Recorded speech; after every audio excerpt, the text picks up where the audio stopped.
ತಕ್ಕ ಪೈ ತಜಂ ತಂ ತರೆ ಕಡೆ ದಿನ ಕಡೆ ಧೀ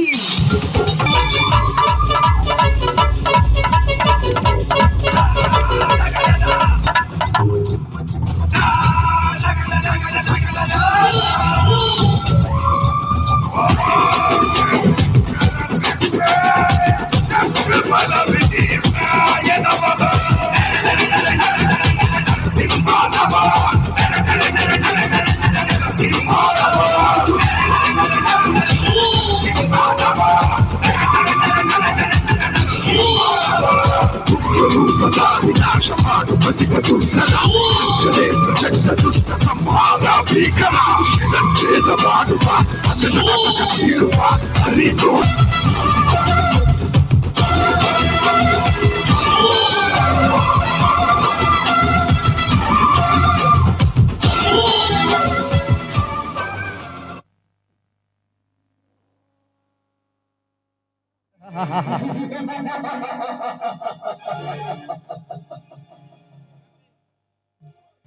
ಈ ಕಲಿಯುಗದೊಳಗೆ ಅಲಿಯುತ್ತಿದೆ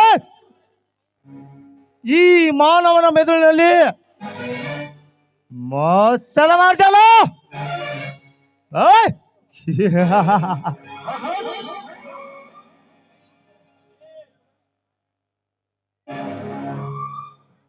ನಾನು ಸತತ 20 ವರ್ಷಗಳ ಕಾಲ ಈ ಊರ ಧನಿಕ ಧರ್ಮರಾಜನ ಪರ್ಸನಲ್ ಸೆಕ್ರೆಟರಿಯಾಗಿ ಕಾರ್ಯನಿರ್ವಹಿಸಿದ್ರು ಕೂಡ ನನ್ನ ಕಾರಸ್ಥಾನದ ಕೈ ಚಳಕ ಇನ್ನು ಅವನಿಗೆ ತಿಳಿದಿಲ್ಲ.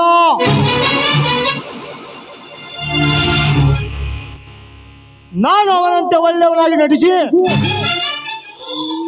ಕೊನೆಗೊಂದು ದಿನ ನನ್ನ ಮೋಸದ ಬಿಡಾರದಲ್ಲಿ ಅಡಗಿಸುವೆ. ಅವನ ಆಸ್ತಿ ಪಾಸ್ತಿಯನ್ನು ಹಣಕ್ಕಿಲ್ಲಿ ಬೆಲೆ ಇದೆ, ಹಣಕ್ಕಿಲ್ಲಿ ಕೊಲೆನೂ ಇದೆ. ಮೋಸ ವಂಚನೆಗಳ ಮರ್ಯಾದೆ, ನ್ಯಾಯ ನೀತಿಗಳ ಎಡಗಾಲ, ಹಣ ಅಂತಸ್ತು ಇದ್ದವನೇ ಈ ನಾಡಿನಲ್ಲಿ ಬದುಕಬಲ್ಲ. ಇಷ್ಟೆಲ್ಲ ಗೊತ್ತಿದ್ದು ನಾನೇಕೆ ನ್ಯಾಯ ನೀತಿಗಳ ಬಗ್ಗೆ ತಲೆ ಕೆಡಿಸ್ಕೊಳ್ಬೇಕು? ಹೇಗೋ ಧರ್ಮರಾಜನ ಫ್ಯಾಕ್ಟರಿಯ ಬಳಿ ಸಾಮಾನುಗಳು ಖರೀದಿಗೆಂದು ಮುಂಬೈಗೆ ಹೋಗಿದ್ದೆ. ಅಲ್ಲಿ ಖರ್ಚಾದದ್ದು ಕೇವಲ 20 ಲಕ್ಷ ಮಾತ್ರ. ಆದರೆ ನಾನು ಹಚ್ಚಿದ್ದು ಅದರ 2 ಪಟ್ಟು 40 ಲಕ್ಷ. ಲಕ್ಷಕ್ಕೆ ಲಕ್ಷ ದಕ್ಕಿದರೆ ಮುಂದೆ ನನಗೆ ಕೋಟ್ಯಾಧೀಶರ ಪಟ್ಟ. ಕಟ್ಟಿಟ್ಟ ಬುತ್ತಿ.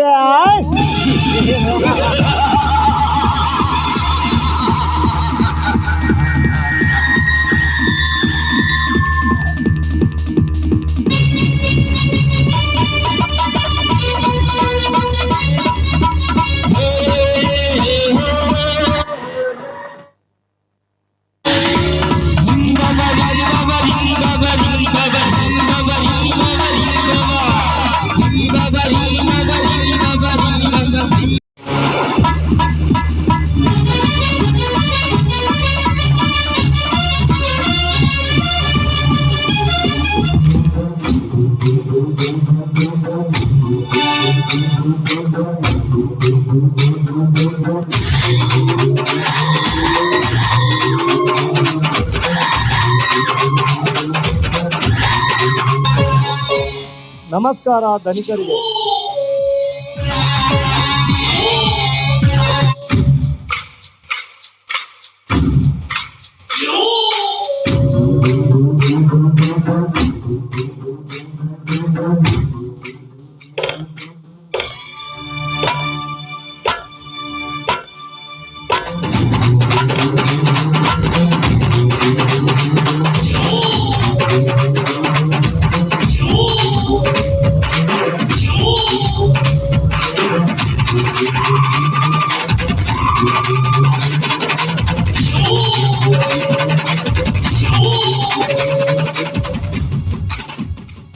ಬಾ ವಿಕ್ರಮ್ ಬಾ.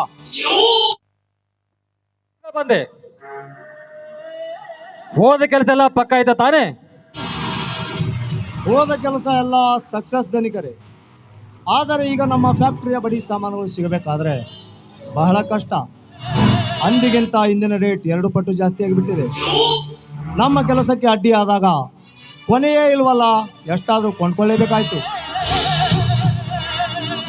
ಎಷ್ಟಾದರೇನು? ಖರೀದಿಸಿಕೊಂಡು ಬಾ ಅಂತ ಹೇಳಿಲ್ಲವೇ ನಿನಗೆ? ಹಾ, ಅದು ಇರಲಿ. ಬಾಂಬೆಗೆ ಹೋದೆ ಬಂದ ಖರ್ಚ ಎಷ್ಟಾಯಿತು? ಎಲ್ಲ ಸಾಮಾನುಗಳು ಒರಿಜಿನಲ್ ಇವೆ ತಾನೆ? 10 ವರ್ಷ ಗ್ಯಾರಂಟಿ ಅಗ್ರಿಮೆಂಟ್ ಬರೆದು ಕೊಟ್ಟಿದ್ದಾರೆ. ರೇಟಿನಲ್ಲಿ ಜಾಸ್ತಿ ಆದರೂ ಮಾಲು ಮಾತ್ರ ಪಕ್ಕ. ಹಾ, ಲೆಕ್ಕ ಕೇಳಿದ್ರಲ್ಲ, ಇದರಲ್ಲಿ ಎಲ್ಲ ವಿವರವಿದೆ, ನೋಡ್ಕೊಳ್ಳಿ.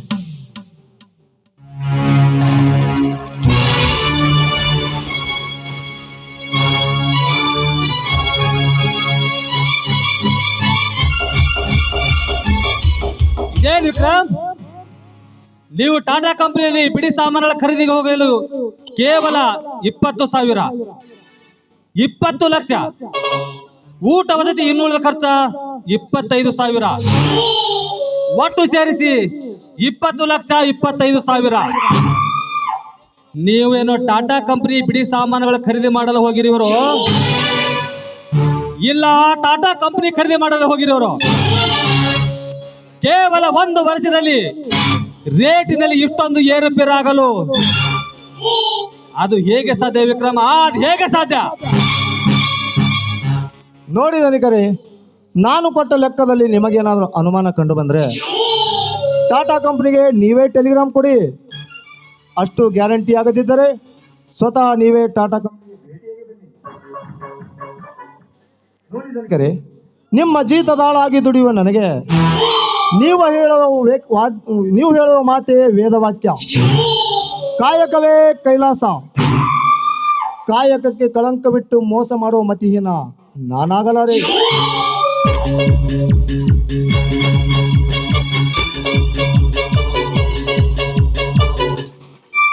ವಿಕ್ರಮ್, ನೀನು ಮೋಸಗಾರನೋ ಮತಿಹೀನನೋ ಎಂಬುದು ಉತ್ತರ ನೀನು ಹೇಳಬೇಕಾಗಿಲ್ಲ.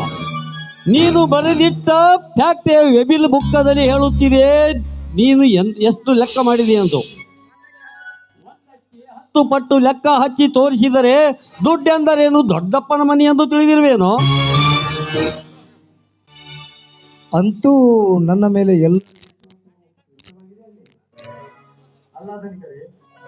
ಈಗಿನ ಕಾಲದಲ್ಲಿ ಏನು ಸಸ್ತಾ ಇದೆ ನೀವೇ ಹೇಳಿ? ನಾನು ಬರೆದಿಟ್ಟ ಲೆಕ್ಕದಲ್ಲಿ ಕೇವಲ ಬದಲಾವಣೆ ಕಂಡದ್ದು ಕಾರ್ಮಿಕರ ಸಂಬಳ ಮತ್ತು ಬೋನಸ್ ಅಷ್ಟೇ. ಏಕೆ ನಾನು ಕೊಟ್ಟದ್ದು ಸುಳ್ಳು ಎಂಬ ಭಾವನೆ ನಿಮ್ಮಲ್ಲಿ? ವಿಕ್ರಮ್, ಬರೆದಿಟ್ಟ ಲೆಕ್ಕದಲ್ಲಿ ಸಂಬಳ ಬೋನಸ್ ಅಂತ ಹೇಳ್ತೀರಿ. ಈಗ ಕಾರ್ಮಿಕರು ಸತ್ಯಾಗ್ರಹ ಕೂತಿದ್ದಾರೆ. ಆ ಬಡಪಾಯಿಗಳಿಗೆ ನಾವು ಏನು ಕಡಿಮೆ ಮಾಡಿದ್ದೇವೆ ಎಂದು ಈ ರೀತಿ ಮಾಡುತ್ತಿದ್ದಾರೆ. ಅವರು ಹೋರಾಟ ಮಾಡುವುದು ಕಾರ್ಮಿಕರ ಸಂಬಳವನ್ನು ಕೊಡುವುದು ಮೊದಲು. ಕಾರ್ಮಿಕರ ಸಂಬಳವನ್ನು ಕೊಟ್ಟು ಆ ಸ್ಟ್ರೈಕನ್ನು ಸಮಾಪ್ತಿ ಮಾಡಿ. ಕಾರ್ಮಿಕರ ಮೇಲೆ ನಾವು ಕೆಲಸ ಮಾಡುತ್ತಿರ್ತೇವೆಂದು ಅವರು ನಮ್ಮ ಮೇಲೆ ರೇಗಾಡಿ ಬರುವುದು ಸಹಜ. ಇಷ್ಟು ದಿನ ನಾನೇ ಊರಲ್ಲಿ ಇರಲಿಲ್ಲ. ಈ ನಿಮ್ಮ ಮಗನ ಮ್ಯಾನೇಜ್ಮೆಂಟಲ್ಲಿ ಸಿಕ್ಕು ಇಷ್ಟು ಅಲ್ಲಲು ಕಲ್ಲಲವಾಯಿತು. ಧನಿಕರೇ, ಇದಕ್ಕೇನಾದರೂ ನಾವು ತಲೆ ಬಾಗಿದರೆ ಮುಂದೆ ನಮ್ಮ ಕಂಪನಿ ಕದ ಮುಚ್ಚಬೇಕಾದ್ರೆ ನಮ್ಮ ಸ್ಥಿತಿ. ಕೇವಲ ಕಂಪನಿ ಹಣಕ್ಕಾಗಿ ಕೀಲಿ ಹಾಕುವುದೇ? ಕೋಟ್ಯಾನ್ಗಟ್ಲೆ ಸಂಬಳ ಕೊಡುವ ಕಂಪನಿ ಕೇವಲ ಕಾರ್ಮಿಕರ ಕೂಲಿಗಾಗಿ ಕೀಲಿ ಹಾಕುವುದೇ?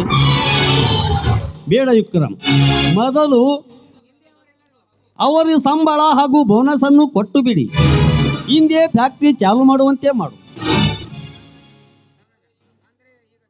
ಅಂದ್ರೆ ಈಗ ಸದ್ಯ ಆ ಕಾರ್ಮಿಕರ ಸಂಬಳಕ್ಕೆ ಸಹಿ ಹಾಕಬೇಕೇನು? ನೋಡು ವಿಜಯ, ಆ ಬಡಪಾಯಿಗೆ ನಾವು ಅಂತಕರಣೆ ತೋರಿ ತೋರಿ ತಲೆಬಾಗಿದರೆ ನಮಗೆ ತಿರುಗಿ ಬಾಣು ಬಿಡುತ್ತಾರೆ ಆ ಬಡ ಬಡ್ಡಿ ಮಕ್ಕಳು. ಅವರು ಹೇಳಿದ ಹಾಗೆ ದುಡ್ಡು ಕೊಡುತ್ತಾ ಹೋದರೆ ಹೊಸದಾಗಿ ಕಟ್ಟುತ್ತಿರುವ ಆ ನಮ್ಮ ಟ್ಯಾಬ್ಲೆಟ್ ಫ್ಯಾಕ್ಟರಿ ಕಂಪ್ನಿ ಗತಿ ಏನಾಗತಿ? ಅಪ್ಪಾಜಿ, ಬಿಲ್ಡಿಂಗ್ ಕಟ್ಟಡ ಅರ್ಧಕ್ಕೆ ನಿಂತರೂ ಪರವಾಗಿಲ್ಲ, ಮೊದಲು ಕೂಲಿ ಕಾರ್ಮಿಕರ ಸಂಬಳ ಬೋನಸ್ ಕೊಡಲೇಬೇಕು. ಪಾಪ ಆ ಬಡಪಾಯಿಗಳು ತಿಂಗಳ ಬರುವ ಸಂಬಳದಲ್ಲಿ ತಮ್ಮ ಸಂಸಾರ ನಡೆಸಬೇಕು, ಮೇಲಾಗಿ ತಮ್ಮ ಮಕ್ಕಳ ವಿದ್ಯಾಭ್ಯಾಸವೂ ಕೂಡ ಮಾಡಬೇಕು. ನಮ್ಮ ದೇಶದಲ್ಲಿ ಬಡತನ ಅಹಂಕಾರ ಎದ್ದು ಏಳಬೇಕಾದರೆ ನಮ್ಮಂತಹ ದೊಡ್ಡ ದೊಡ್ಡ ಫ್ಯಾಕ್ಟ್ರಿ ಮಾಲೀಕರೇ ಕಾರಣ. ಹಗಲು ರಾತ್ರಿ ದುಡಿಯೋರು ಅವರು, ಬೇವರು ಸುರಿಸಿ ದುಡಿಯೋರು ಅವರು, ಬಂದ ಲಾಭ ಪಡೆಯೋರು ನಾವು. ಹೀಗಿದ್ದಾಗ ಎಲ್ಲ ಒಂದೇ ಸಮಾನತೆ ಏಕೆ ತಿಳಿದುಕೊಳ್ಳಬಾರದು? ಕೇಳಿದನಿಕರೇ ಈ ನಿಮ್ಮ ಮಗನ ಮಾತನ್ನು. ಕೆಲಸ ಮಾಡುವ ಕಾರ್ಮಿಕರನ್ನು ಕೂಡ ತಮ್ಮ ಪಾರ್ಟ್ನರ್ ಆಗಿ ಮಾಡ್ಕೊಳ್ತಾರೋ ಏನೋ? ನಿಮ್ಮ ದೌರ್ಜನ್ಯಕ್ಕೆ ತಲೆಬಾಗುವ ಆ ಬಡ ಭಿಕಾರಿಗಳು ಇಷ್ಟು ತಲೆ ಎತ್ತಿ ನಿಲ್ಲಬೇಕಾದರೆ ಈ ನಿಮ್ಮ ಚಿರಂಜೀವಿಯ ಬೆಂಬಲ ಅವರಿಗಿದೆ ಅಂತೆಯೇ ನಾನು ಮುಂಬೈಗೆ ಹೋಗಿ ಬರುವಷ್ಟರಲ್ಲಿ ಇಷ್ಟು ದೊಡ್ಡ ಗೊಂದಲ ನಡೆದು ಬಿಟ್ಟಿದೆ. ನಾನಿದ್ದಾಗ ಅವರು ಈ ರೀತಿ ನಡೆದುಕೊಳ್ಳಲು ಬಿಟ್ಟಿರಲಿಲ್ಲ. ಹೌದು ವಿಜಯ್, ಇನ್ನ ಮೇಲೆ ಆ ಕಾರ್ಮಿಕರಿಗೆ ನೀನು ಯಾವ ತರದ ಸಹಕಾರ ಮಾಡಕೂಡದು. ನಾನು ಹೇಳಿದಂತೆ ಕೇಳಿ ಕೆಲಸ ಮಾಡಿದರೆ ಸರಿ, ಇಲ್ಲವಾದರೆ ಹಾಗೆ ಉಪವಾಸ ಮಲಗಿಸಬೇಕು ಆ ಬಡ ಬಡ್ಡಿ ಮಕ್ಕಳಿಗೆ. ವಿಕ್ರಮ್, ಹಿಂದೆ ಈಗಲೇ ಹೋಗಿ ಆ ಫ್ಯಾಕ್ಟ್ರಿ ಚಲುವಾಗುವಂತೆ ಎಲ್ಲ ನೋಡ್ಕೊಂಡು ಹೋಗು. ನೋಡು ವಿಜಯ, ಇಂದಿನಿಂದ ಆ ಫ್ಯಾಕ್ಟ್ರಿ ಜವಾಬ್ದಾರಿ ನಿನ್ನ ಮೇಲಿದೆ. ಇನ್ನ ಮೇಲೆ ಏನಾದರೆ ಈ ವಿಕ್ರಮಿಗೆ ಎದುರಾಡಿ ಏನಾದರೂ ಕಂಪನಿ ಬಂದ್ ಮಾಡುವ ಪ್ರಯತ್ನ ಮಾತ್ರ ಮಾಡಬೇಡ, ತಿಳಿತೆ? ಅಪ್ಪಾಜಿ, ನಮ್ಮ ಕೈಯಲ್ಲಿ ಕೂಲಿ ಆಳಾಗಿ ಕೆಲಸ ಮಾಡುತ್ತಿರುವ ಈ ಕಳ್ಳ ಮ್ಯಾನೇಜರ್ನೇ ನಿನಗೆ ವಿಶ್ವಾಸನಾಗಿ ಬಿಟ್ಟಲ್ಲ. ಹೆತ್ತ ಮಗನ ವಿಶ್ವಾಸಹೀನನಾದ. ಆಗಲಿ, ನಿಮಗೂ ಒಂದು ಕಾಲು ಬಂದರೆ ನನಗೂ ಒಂದು ಕಾಲು ಬಂದೇ ಬರುತ್ತೆ. ಈಗಲೇ ಫ್ಯಾಕ್ಟ್ರಿಗೆ ಹೋಗಿ ಆ ಕಾರ್ಮಿಕರನ್ನು ಉದ್ದೇಶಿಸಿ ಮಾತನಾಡಿ ಕೆಲಸ ನಡೆಯುವಂತೆ ಮಾಡುತ್ತೇನೆ. ನಾನಿನ್ನು ಬರುತ್ತೇನೆ.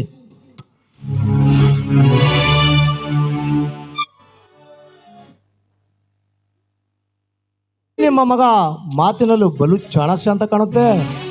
ಫ್ಯಾಕ್ಟ್ರಿಯಲ್ಲಿ ನನ್ನ ಸಂಗಡ ಕೆಲಸ ಮಾಡುವಾಗ ಮಾತಿಗೂ ಜಗಳ ಮಾಡ್ತಾನೆ. ಒಟ್ಟಿನಲ್ಲಿ ಕೋಟ್ಯಾನುಗಟ್ಟಲೆ ಉತ್ಪನ್ನ ತೆಗೆಯುವ ಫ್ಯಾಕ್ಟ್ರಿಯ ಗತಿಯನ್ನು ದನಿಕರೆ ನಾನೇನು ಬರ್ತೀನಿ. ನಾನು ಈಗಲೇ ಆಫೀಸ್ಗೆ ಹೋಗಿ ಎಲ್ಲ ಲೆಕ್ಕ ವಾಪಸ್ ಬರ್ತೀನಿ ದನಿಕರೆ.